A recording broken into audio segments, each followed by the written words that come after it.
Okay, welcome back, everyone. I'm very excited for the next 45 minutes. We have our returning keynote speakers here again. I have Connie Matthews, who's the founder and CEO of ReynCon Educational Services and Training, and we have Jana Moore, who is the Business Information Security Officer of Cardinal Health. Today, they are going to be speaking on why a Biso role is becoming more critical and how security leadership aligns with the business. Before I turn it over to them, I want to let our virtual attendees know, please feel free to put any of your questions in the chat box and I will moderate them to our keynote speakers, and we will also make sure if any of our live attendees ask questions, we repeat their questions so our virtual audience is aware of the questions.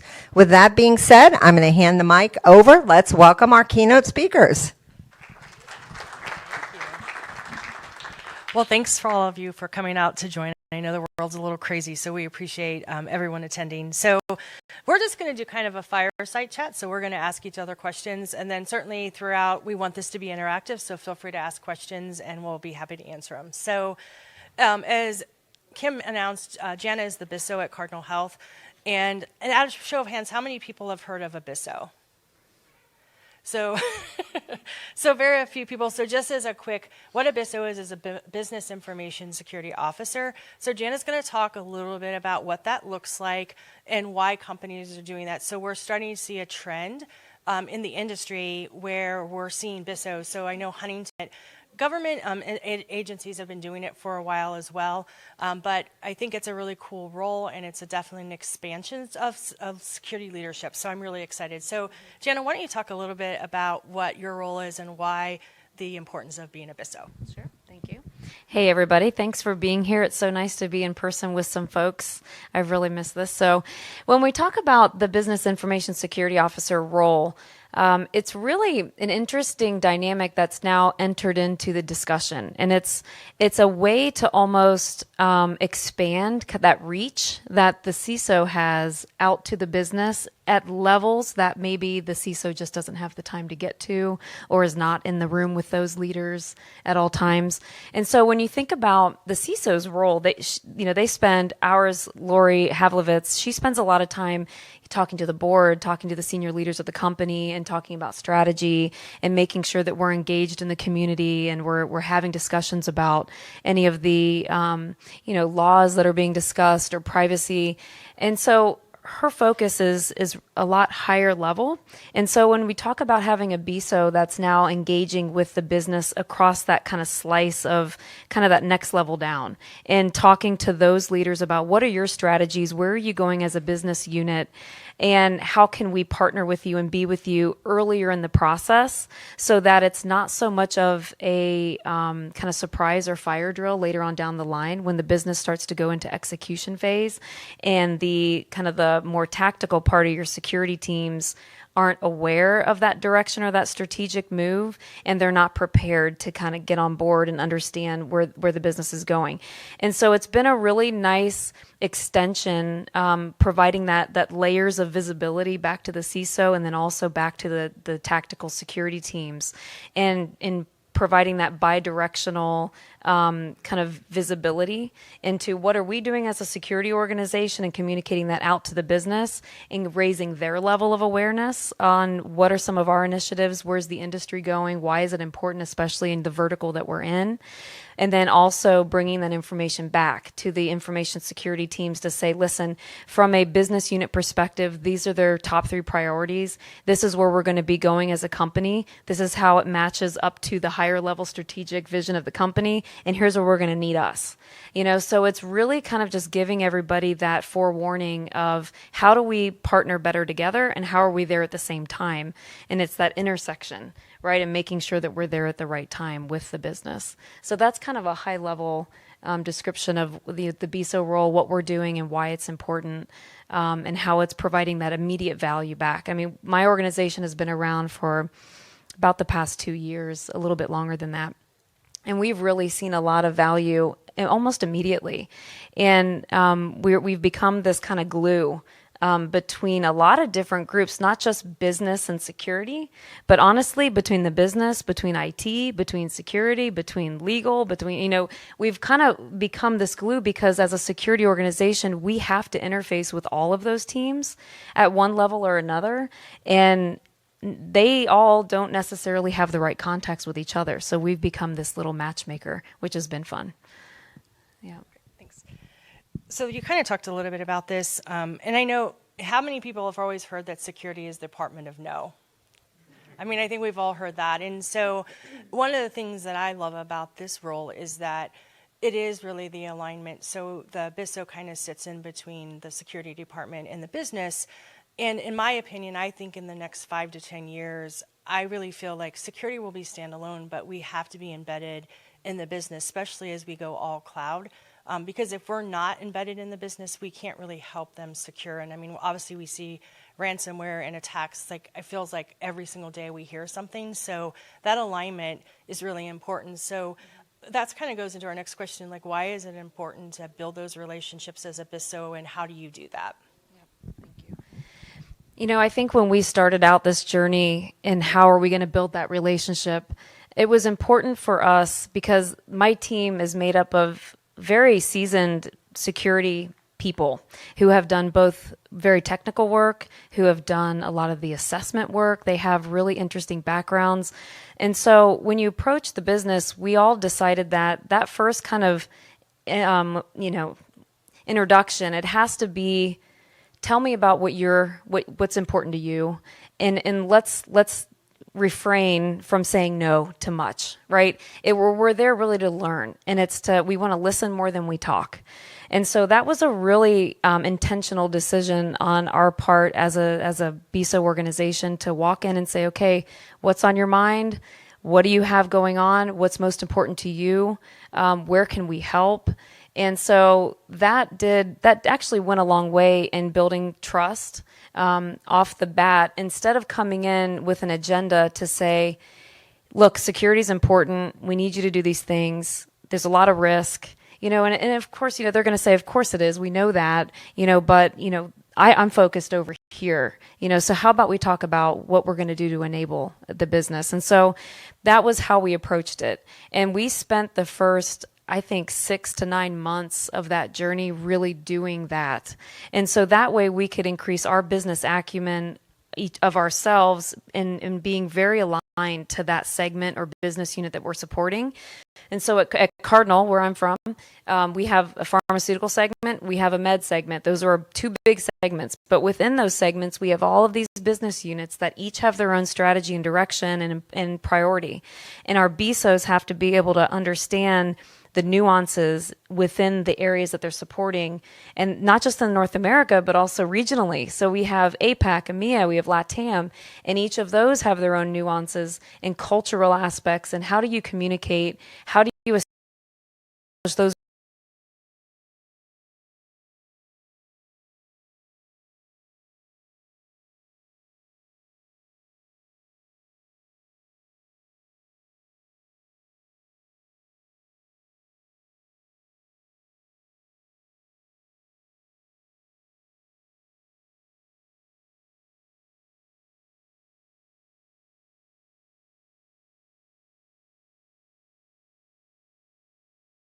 modify the approach that the business is taking? They're more apt to they'll rely on you a little more as a trusted partner and really listen to what your perspective is. And a lot of this sounds very kind of common sense, but honestly, when you get in the moment, it's hard to kind of step back and not let your natural instincts take over and want to really talk about what you're there to do. But it has to be intentional. And so I would say that's how we started out with starting those relationships. Found was the other half of my team is security awareness. And so I also have that for the organization. And so that was actually a really nice marriage of security awareness and BISO, because a lot of it is education and awareness across the board. And so when we would get out with our business teams and they would start to learn us and trust us, they really did have a lot of interesting questions for us. Hey, I'm hearing about this stuff in the news. Can you talk to us a little bit about that? And so when I go to some of the staff meetings that I attend on the business side, they really just want a cyber briefing and not so much wholly focused on Cardinal, but also focused on what's happening in the industry. What did I just hear on 60 Minutes last night? Is that happening here? Do you guys see that?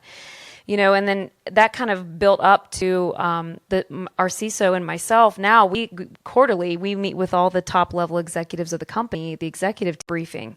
And so once a quarter we do our rotation, we spend time with them. And so if you see kind of what's happening is we're hitting at all the levels within the organization, which I think before we were hitting up really high, great, and we were hitting really, really low, like tactically with our IT partners and kind of those execution teams. We were missing that sweet spot in the middle.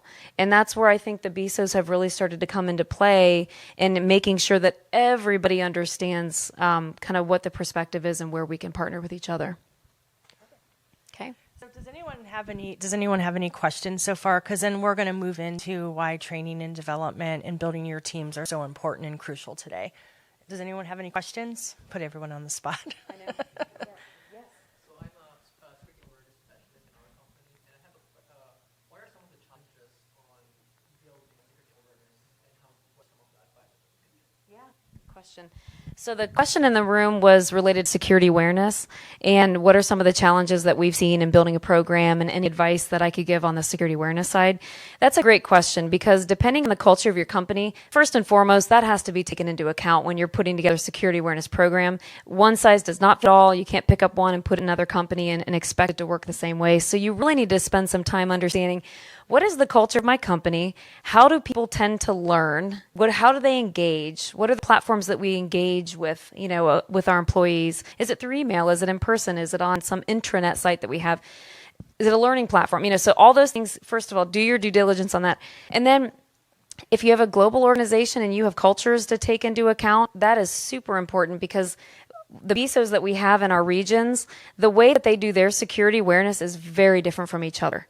And I'm so glad we have people in the region who understands the culture, who understands how to put together just even slides and have information on a slide is different. So our awareness presentations are even different from each other.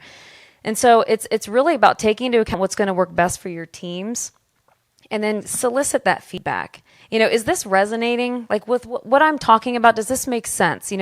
What else do you want to hear? And make that an interactive engagement with your employees. Get creative. I'll tell you. I mean, we had someone on the team who recently actually just went on to expand their career, which I'm super happy for her. But she was amazing in awareness because she had this creative bent to her that made it fun and funny. And she brought, dogs into the conversation. I mean, just go out there and be as creative as you can because that's how you get that stickiness so people remember what you're talking about. So those are some of the things that we remembered, but that as advice to use, if we were going to redo this again, but hopefully that helps. Yep. And then I wanted to add to one of the things that I think is super interesting is when you look at companies that have awareness programs, a lot of times the staff on those teams do not have a security background because in my opinion, awareness is about behavior and out of show of hands, how many people like being told what to do? So I don't, there's a few. But I think we've always used that approach where we kind of are like demanding people to do stuff. And we never really sought to understand what drives the business because at the end of the day, with the security professionals, we always want to think we have the final say, but I can tell you that, and you guys know this, you don't. And if you don't understand the business, it's really hard to push things out. And so making awareness can also be really exciting where you kind of blend personal and professional. So I do a lot of awareness talks. And what I love is when I'm talking to people and I see when I talk about cell phones, I see everyone in the room going through their settings and changing it. So I know that they're listening to what I say. And we talk about how your personal life can be challenging from a security perspective. So I think if you're ever looking at building awareness teams, I think you really need to look at people that maybe have a psychology degree, a marketing degree, because the concepts of awareness are not that challenging. You don't have to be extremely technical, but even having a combination, so really having that blended approach, I think seems to work. And I've been doing this for 17 years, and everyone would say, oh, awareness isn't working. But when you start to use that creative ways, and you can start to measure there has been improvement, And so I think just make sure you want to look into that for consideration of that behavioral side of things. I want to add one more thing to that, because the people aspect of it is obviously most important, and that's what we're trying to improve, kind of raise the bar with our people. But I think what's important is, I was on a call actually very recently and talking about the top risks of a company and what everyone's input was. And this other company that was on the call, they said, oh, it's our people. They are the riskiest part of our, security. And you really need to make them your partner in this, and let them know that they are your partner in this, and that they aren't the riskiest piece of your security program, right? We don't want our people to feel like they themselves are now liability. We want them to feel like they are part of our extended team.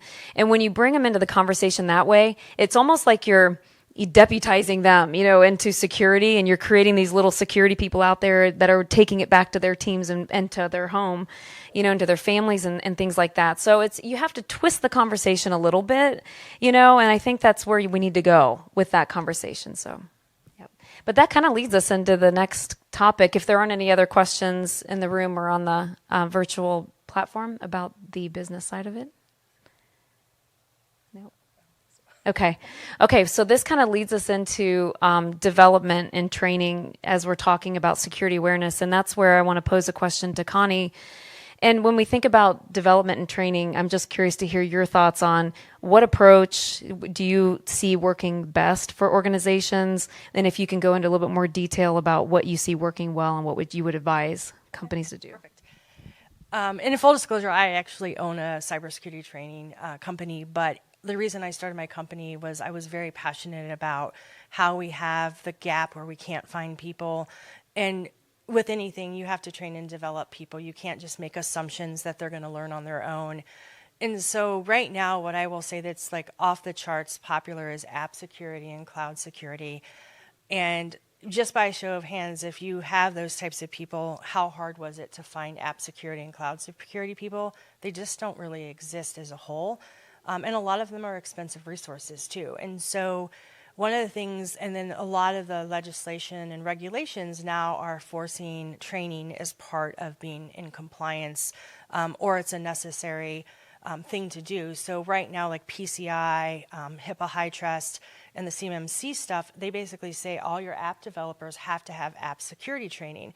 Well, what notoriously we were seeing is everyone would be, how many people are familiar with the OWASP Top 10? So it looks like pretty much everyone. So it's one thing to understand what the OWASP Top 10 is, but it's another thing to how do you defend against it. I'm also on the OWASP board here locally, and when you look at the OWASP Top 10, it hasn't really changed in 20 years. So it's a huge problem, and now the migration with COVID and companies going to the cloud is just, in my opinion, is just a big application. And so we have even a bigger skills gap with that. So just for consideration, if you have a lot of app developers, you should really start to do some type of training with them, because finding app security is impossible. So if we can find champions within the app development team and you can get them to work with the security team, that's a huge win, because in the past what you hear from app developers, I have this infrastructure security person coming to me and trying to tell me how to do my job, and they don't even understand how I do my job. So it's that whole relationship, even beyond awareness, is you have to also understand that, if I asked any of you to do heart surgery tomorrow, I actually had one person tell me they would Google, and I'm like, I'm pretty sure I don't want that person to do my heart surgery. But it's the same thing. Sometimes we're speaking a foreign language because they don't understand what we're talking about. And then I'm also seeing very blended learning solutions. So what I mean by that is a lot of training that's out there is muscle memory and theory. And so we had to find ways to put theory into practice. So I work with a lot of clients globally where we put a blended learning solution together. So some companies that use like Pluralsight and CyberSecurity and Udemy. I know everyone says that differently, so I'm not sure if I'm saying it right or not. And then there's also a company called Immersive Labs that's very, very hands-on skill-based training. And so it's kind of a reinforcement. But I do think we can't expect our people to learn all on their own. So right now, I would say almost every big company I work with, training is one of the most hot items. And then when you look at Gartner's top 10, number 9 is training and development of people. So if you're in a leadership role, I really encourage you to reach out to people. It doesn't have to be me, obviously, but anyone that you trust, and really have the conversation. What can we do to put training into perspective? I also have seen with your cyber insurance, there's now questions of how many people are certified, what kind of training are we doing.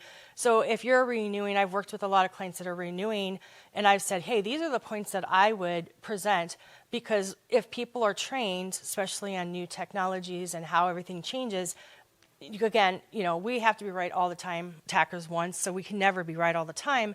But it's been proven that more educated and more trained individuals can potentially stop some of the attacks that are happening. And by a show of hands, how many of, when you hear that a company's been hacked from advanced, ways, does anyone in this room actually believe that? Because when I see what actually happens, it's basics, it's fundamentals. I mean, when you don't have weak passwords, you have default passwords. I mean, that's stuff we shouldn't be talking about, but when you get into these large enterprises that have a ton of systems, it's tough to manage all of that. So having people really understand that from a training perspective, I think is super important.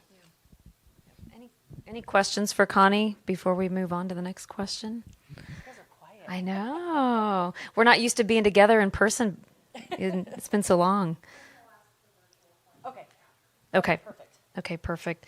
So kind of building on the training and development, how do you assess talent?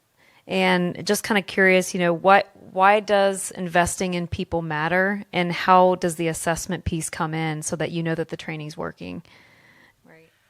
So I feel like that's a really tough question. I work with a lot of large industries and different companies, and a lot of the kind of skills assessment is a manual process. And I mean, let's face it, do we have time to do this extreme manual process? So, a lot of times if you're looking at training, one of the questions you may want to ask, can it integrate into your learning management system, LMS? And it seems like a lot of companies use the same. There's like maybe a handful of them, but it's really challenging to do that. And one of the things that's interesting, by show of hands, how many people have had gone to a SANS class? So I know there's a few, and when I say this, I think SANS training is amazing, but their training is expensive. And so what happens with teams, you may be able to send one person, and then how do you determine like the rest of your team if you spent like half of your budget on one person and you have 20 people on your team? It's challenging. So I think companies are trying to be more creative and doing customized training that really allows them to focus on the areas of improvement because, again, it changes so often that it's really tough to keep up with that. And I feel like, I've been in the industry, like I said, 17 years, and what it was like when I started 17 years ago to now, it's just mind-boggling. And so, honestly, sitting down and working with a partner that understands training and development and building out programs would make sense. And, it doesn't necessarily mean you have to spend a ton of money. I work with some really small companies that have 6 app developers, and we do lunch and learns with them because they can afford it. They can't afford to spend $25,000 on training. So being really creative and working with partners, I think, is super important. I'm going to ask you a follow-up question on that one. From an assessment perspective, so when they do, what do you advise when folks do go and get training? How do you know that it works? And, do they retain the information that they're learning? Is there anything out there today that's allowing people to kind of assess their skill level and identify any gaps? Yeah, so has anyone heard of Immersive Labs here?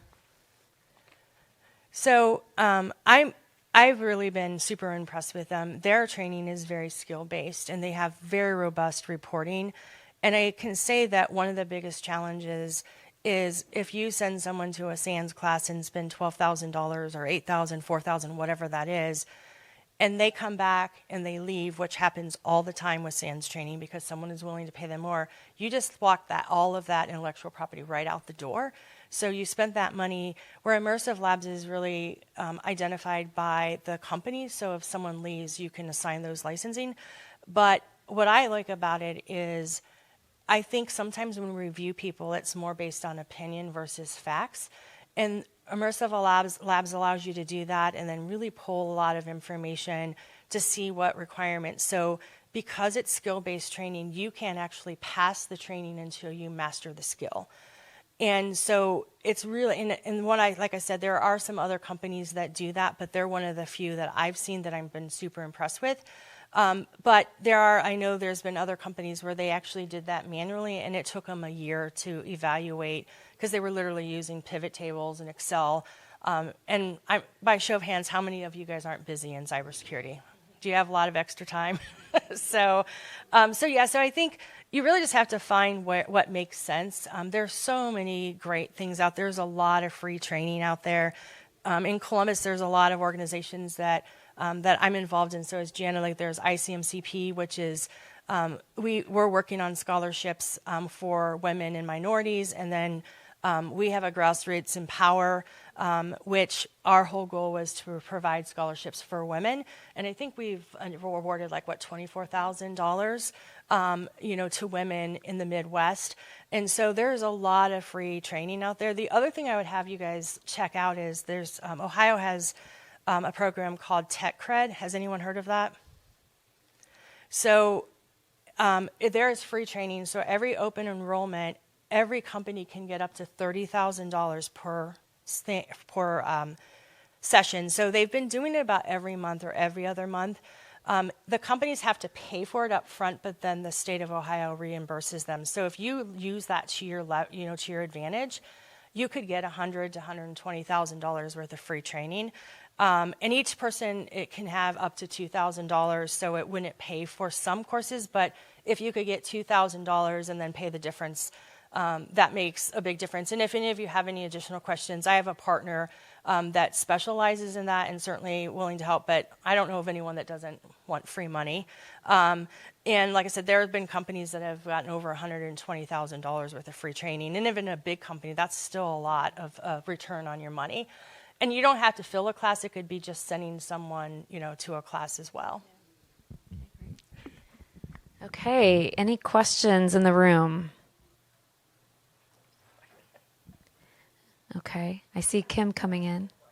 Okay, Kim has some virtual questions from the virtual conference. I'll start picking on people to ask questions. Okay.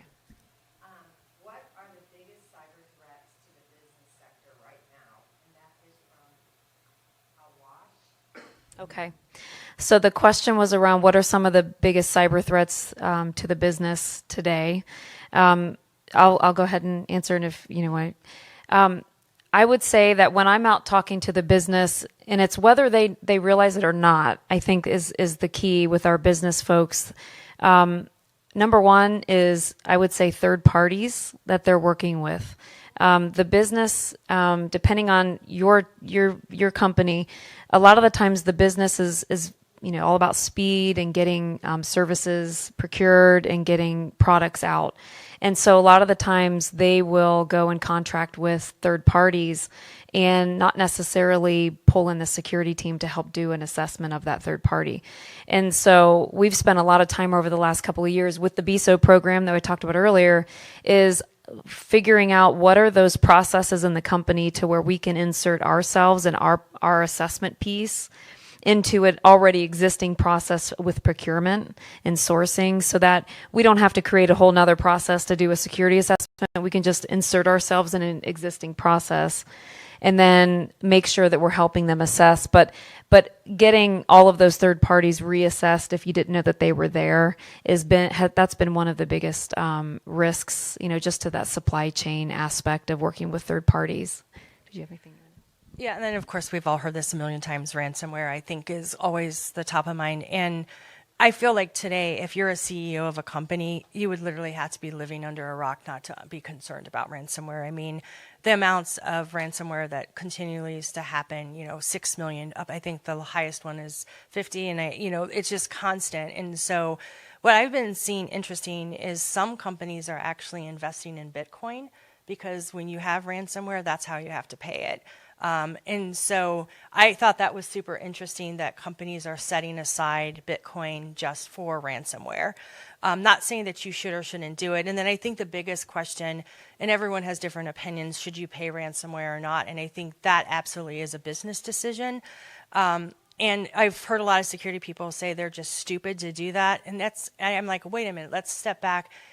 if someone completely, shuts down a business and they can't survive, they're going to pay the ransomware because business is going to always supersede anything else.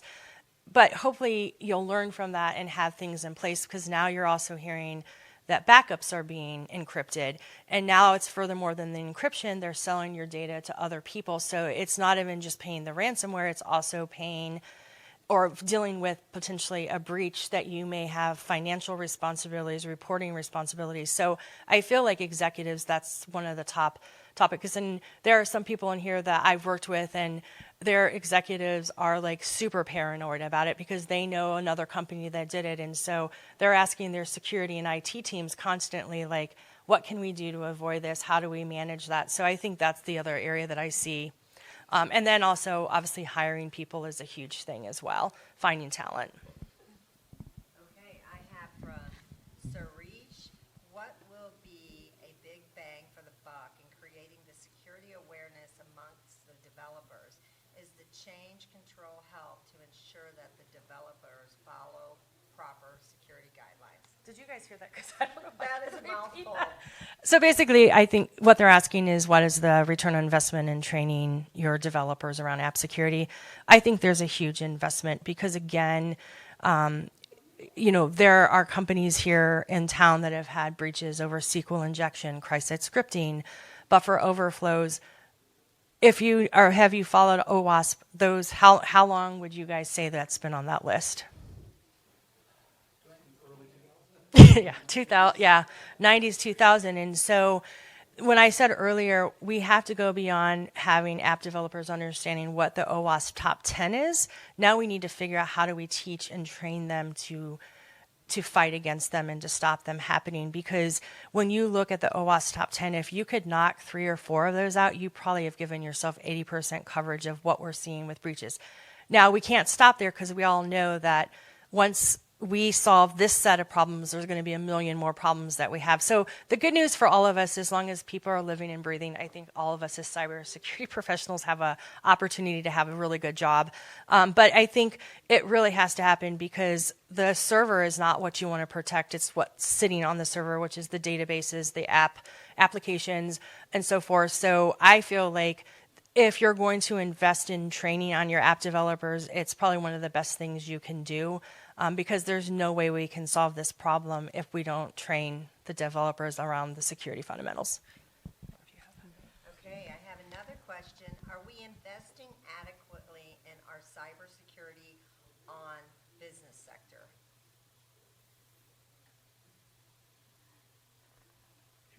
And he has asked it over and over and over.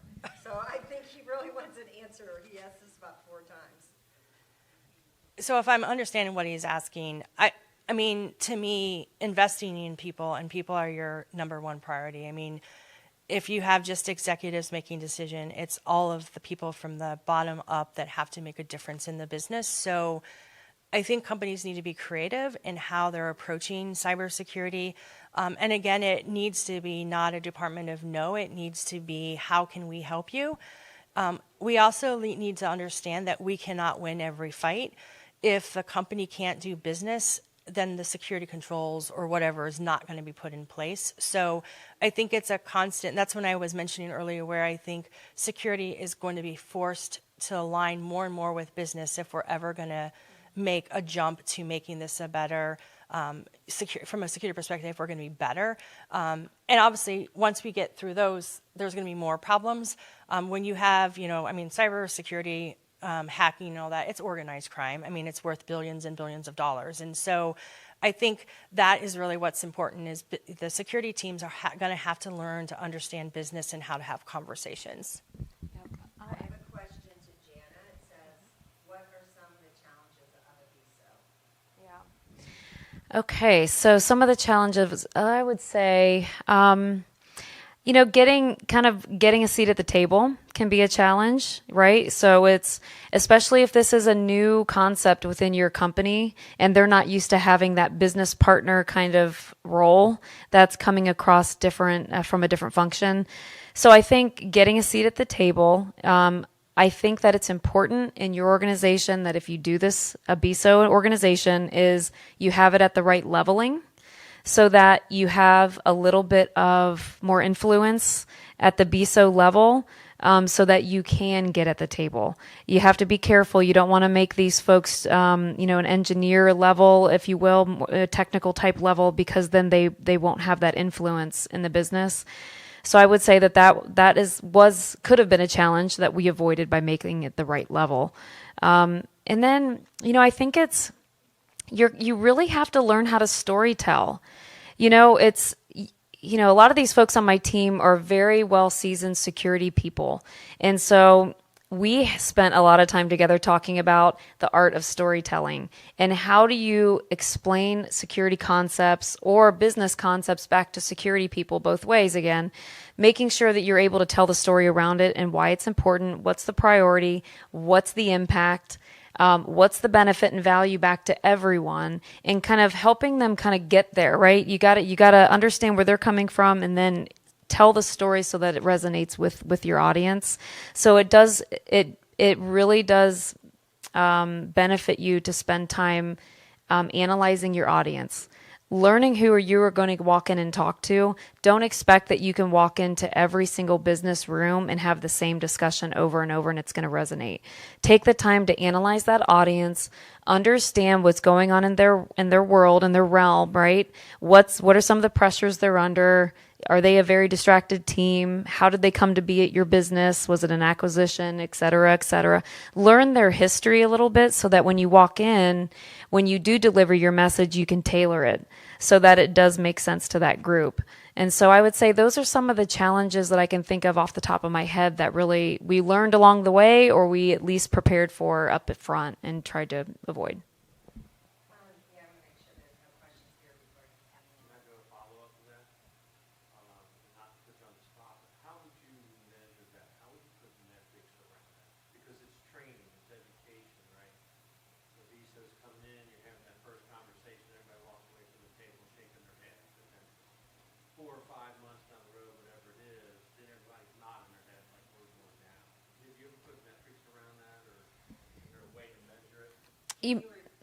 Yeah, thank you. Yep, the question in the room was around how do you measure kind of the success or the value that the BISO is bringing to the business? How do you know that it's working with the business teams that you're meeting with? And that's a good question from a measurement perspective. I would say that the way that we're measuring is against our strategic plan that we put in place for ourselves. It's a multi-year plan of what capabilities we're going to be introducing into the business, and that we will be delivering as a BISO service, if you will, to the business. And so for us, the way that I'm measuring is against my strategic plan. And so we have milestones that we have to hit with dates, and that's what our goals are based around. And so when I look at how do I measure my team, that success has to be tied to those milestones and those capabilities that we're building into the business. And so are we part of their proactive strategic planning cycle in the business? Are we at that table and we're offering our advisement? So those are some of the things that I'm doing. There could be others out there, but for me, it all is tied back to our strategic plan and those milestones and capabilities. And I would add too, like a lot of times, especially in the business, when you start to see behavioral change. So an example would be, we all know about shadow CIT, and a lot of that's caused because they don't want to talk to security. They want to talk to the team because they know they're going to get resistance. So if you have a true partnership, those units are going to be talking to you before they do that. And that's a huge, out of show of hands, wouldn't you think that's a huge win for security? If you have the business actually coming to you and saying, hey, I need to deploy this XYZ technology, and you're a part of making sure that it's going to keep your business secure. So I think behavioral change is also a huge success. And that's kind of based on an opinion, but there are some, I think you could factually say that, these 12 different groups didn't ever really come and talk to us, and now we have open dialogue and communication. Mm-hmm. Very good. I have another question from Lisa. She said, what's been your most successful, impactful training awareness tactic? Well, I'll let Jana speak, but honestly, what I've seen over the years is when you can get people thinking about personal security, if they're making good decisions in their home, they're probably going to make those same decisions in their work environment. So again, I think it's about reaching out and educating and not just telling them what to do or how.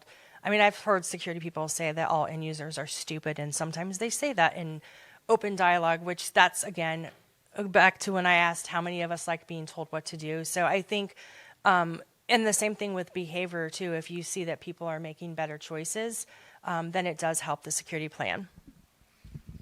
So I would say from a success standpoint, I think having your branding, like get some good branding around what you're saying, like have your tagline and put it on your swag, get the swag out there. Make sure people love gifts, presents, winning things, So we have like think before you click is our tagline. We have it on everything. And when I walk into a room and I'm talking to the business team, I'm like, okay, does everybody know what think before you click means? And does everyone know what keep IT safe is? That's our group mailbox.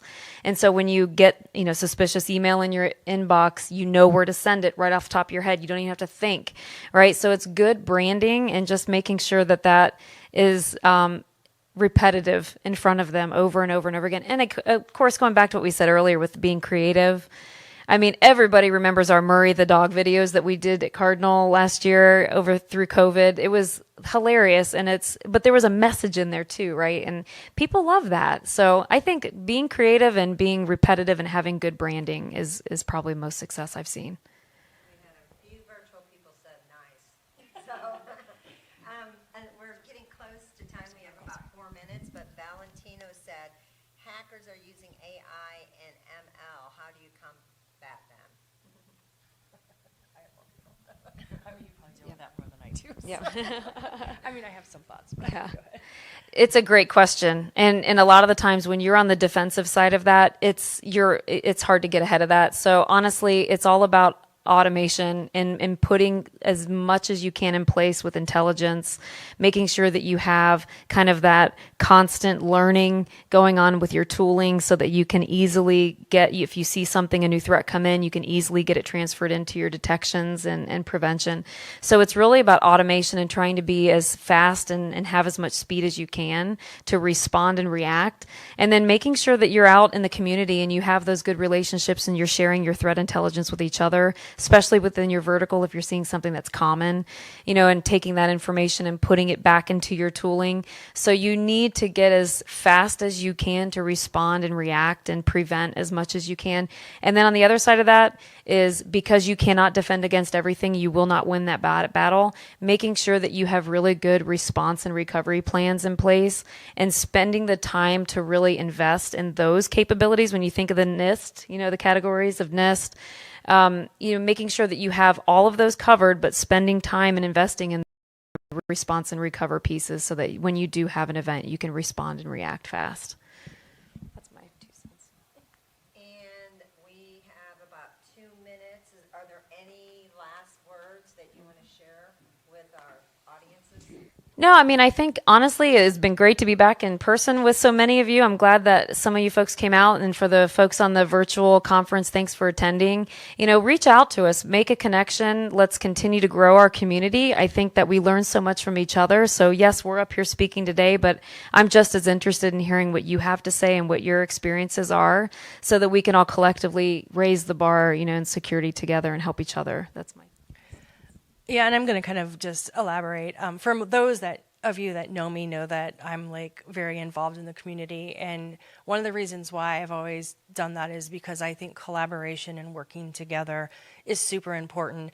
I have really good relationships at the executive and then to practitioners, and I'm always connecting different people from a mentoring, a coaching perspective, and also learning because let's face it, as a vendor, I'm never going to give you a bad reference. So I have CISOs will call me and deputy CISO will call me and like, hey, we're looking at XYZ technology.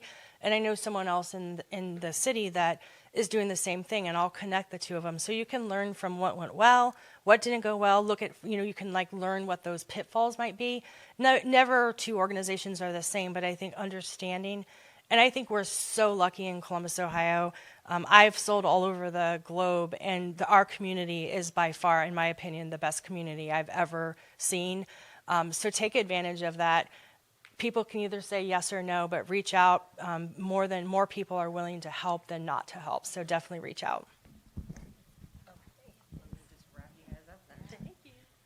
Okay, Jana Moore and Connie Matthews. Thank you, ladies, so much for being here today. And for all of our virtual people, if you go to the Network Lounge, you can find both of their profiles. You can reach out to them on LinkedIn. I know there was several other questions, but we ran out of time. So thanks, everyone.